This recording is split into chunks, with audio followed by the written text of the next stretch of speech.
সংবাদ সবাইকে স্বাগত জানাচ্ছি। আমি ফিরোজ তোহা। শুরুতেই সংবাদ শিরোনাম জানিয়ে দেব এই মুহূর্তে হাতে পাওয়া সর্বশেষ গুরুত্বপূর্ণ আপডেট আন্তর্জাতিক সংবাদ। শুরুতেই থাকছে ভারত মিয়ানমার সীমান্তে অভিযান, নিহত 10। ভারতের উত্তর পূর্বাঞ্চলীয় রাজ্য মণিপুরের সেনা অভিযানে অন্তত 10 জন নিহত হয়েছেন। নিহতরা উগ্রপন্থী বলে দাবি করেছে সেনাবাহিনী। ব্রিটিশ সংবাদ মাধ্যম বিবিসির এক প্রতিবেদন থেকে এ তথ্য জানা গেছে। এবারে জানাবো রাজস্থান থেকে কথিত অবৈধ বাংলাদেশি হিসেবে চিহ্নিতদের ফেরত পাঠানো শুরু।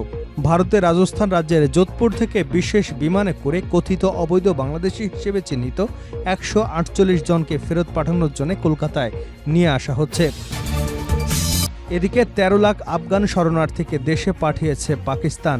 পাকিস্তান সরকার 2023 সালের নভেম্বরে শুরু হওয়া নির্বাসন অভিযানে এখন পর্যন্ত প্রায় 13 লাখ আফগান শরণার্থীকে প্রত্যাবাসন করেছেন।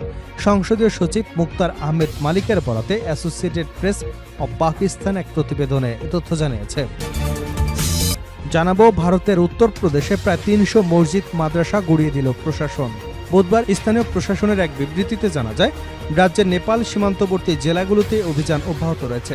এতে এখন পর্যন্ত 225টি অবৈধ মাদ্রাসা, 30টি মসজিদ, 25টি মাজার এবং 6টি ঈদগাহ ঘুরিয়ে দেওয়া হয়েছে। এবং সর্বশেষ জানাবো আমরা 1971 সালের যুদ্ধের প্রতিশোধ নিয়েছি।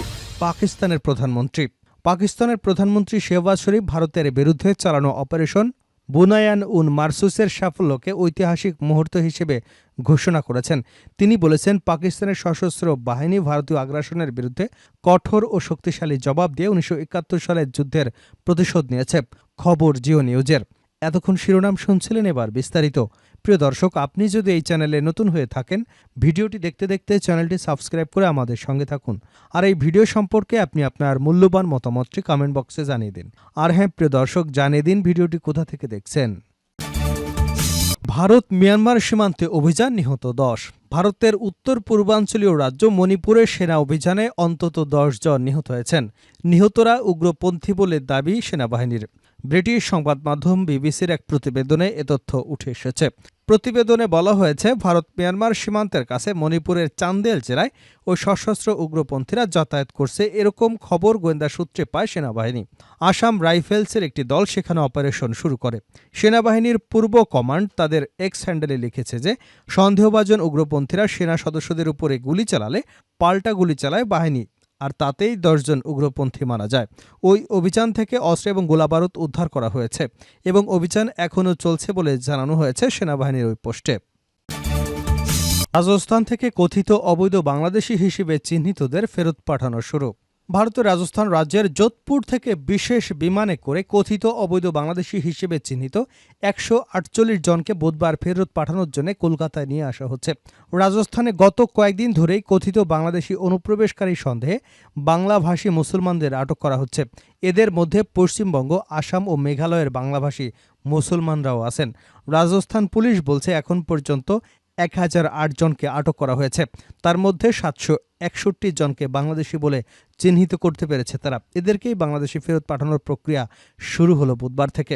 রাজস্থান থেকে বিবিসির সহযোগী সংবাদদাতা মোহর সিং মিনা জানাচ্ছেন, প্রথম ধাপে 148 জনকে ফেরত পাঠানোর জন্য যোধপুরে বিমান বাহিনীর ঘাঁটিতে নিয়ে যাওয়া হয়। সেখান থেকে কলকাতায় হয়ে তাদেরকে বাংলাদেশে ফেরত পাঠানোর কথা আছে বলে রাজস্থান পুলিশের সূত্রগুলো বিবিসিকে জানিয়েছে।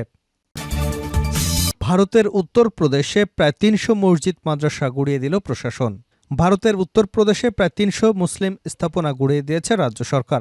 তাদের অভিযোগ, এসব স্থাপনা অবৈধভাবে নির্মিত হয়েছিল। বুধবার স্থানীয় প্রশাসনের এক বিবৃতিতে জানানো হয়, রাজ্যের নেপাল সীমান্তবর্তী জেলাগুলোতে অভিযান অব্যাহত রয়েছে। এতে এখন পর্যন্ত 225টি অবৈধ মাদ্রাসা, 30টি মসজিদ, 25টি মাজার এবং 6টি ঈদগাহ গুড়িয়ে দেওয়া হয়েছে। মহারাজগঞ্জ, সিদ্ধার্থগঞ্জ, বালারামপুর, শ্রাবস্তি, বাহরাইচ, লাখিমপুর খেরি এবং পিলিভিত এই 7 জেলায় অভিযান চলমান রয়েছে। বুধবার একই দিনেই মহারাজগঞ্জে 2টি, শ্রাবস্তি এবং বাইরচরে 1টি করে স্থাপনা গুড়িয়ে দেওয়া হয়েছে। মহারাজগঞ্জ জেলায় ফারেন্ডা তহসিলের সেমরাহানি গ্রাম এবং নৌতানুয়া তহসিলের যোগই গ্রামে নির্মিত 2টি তথাকথিত অবৈধ মাদ্রাসা ভেঙে ফেলা হয়। শ্রাবস্তির ভিঙ্গা তফসিলের কলিমপুলওয়ালাতে সরকারি জমিতে নির্মিত একটি অনুমোদনহীন মাদ্রাসাও গুড়িয়ে দেওয়া হয়েছে। অন্যদিকে বহরাইচে বন বিভাগের জমিতে একটি মাজার অবৈধভাবে নির্মাণ করা হয়েছিল অভিযোগ তুলে সেটিও উচ্ছেদ করা হয়েছে। প্রশাসনের পক্ষ থেকে জানানো হয়েছে এসব অবৈধ স্থাপনা ভারত নেপাল সীমান্তের 10 কিলোমিটার ভেতরে গড়ে তোলা হয়েছিল।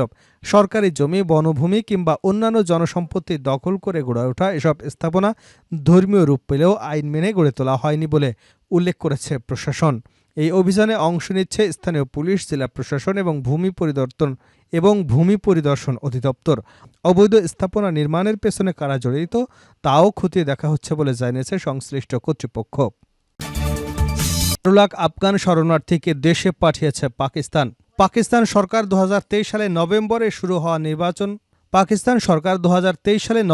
শুরু হওয়া নির্বাসন অভিযানে এখন পর্যন্ত প্রায় 13 লাখ আফগান শরণার্থীকে প্রত্যাবর্ষণ করেছে। সংসদীয় সচিব মুখতার আহমেদ মালিকের বরাতে অ্যাসোসিয়েটেড প্রেস পাকিস্তান এক প্রতিবেদনে এ তথ্য জানিয়েছে।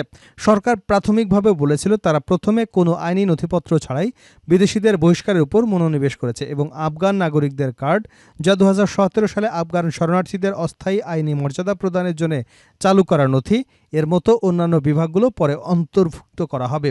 সংসদ অধিবেশনে আইন প্রণেতা আঞ্জুম আকিল খানে উত্থাপিত প্রশ্নের জবাবে মালিক বলেন, পাকিস্তানে প্রায় 30 লাখ আফগান শরণার্থী বসবাস করছে। এর মধ্যে 8,13,000 জনের কাছে আফগান নাগরিকের কার্ড এবং 13 লাখের কাছে নিবন্ধনের প্রমাণ রয়েছে। তিনি উল্লেখ করেন, চিকিৎসা, শিক্ষা এবং ব্যবসায়িক উদ্দেশ্যে পাকিস্তানে প্রবেশ করতে ইচ্ছুক আফগান নাগরিকদের স্বাগত জানানো হচ্ছে, যদি তাদের কাছে পাকিস্তানি ভিসা এবং বৈধ কাগজপত্র থাকে। চলতি বছরের শুরুতে দেশটির স্বরাষ্ট্র মন্ত্রণালয় সমস্ত অবৈধ বিদেশি এবং এসিসি ধারকদের 31 মার্চের মধ্যে দেশ ত্যাগ করতে বলা হয়েছিল। তা না হলে তাদের 1 এপ্রিল থেকে নির্বাসিত করা হবে। কর্তৃপক্ষ পরবর্তীতে দেশের বিভিন্ন প্রান্ত থেকে হাজার হাজার আফগান নাগরিককে নির্বাসিত করতে শুরু করে। উল্লেখ্য, দীর্ঘ 40 বছর ধরে চলা সংঘাতের সময় সীমান্ত অতিক্রম করে 28 লাখেরও বেশি আফগান শরণার্থী পাকিস্তানে আশ্রয় নিয়েছে।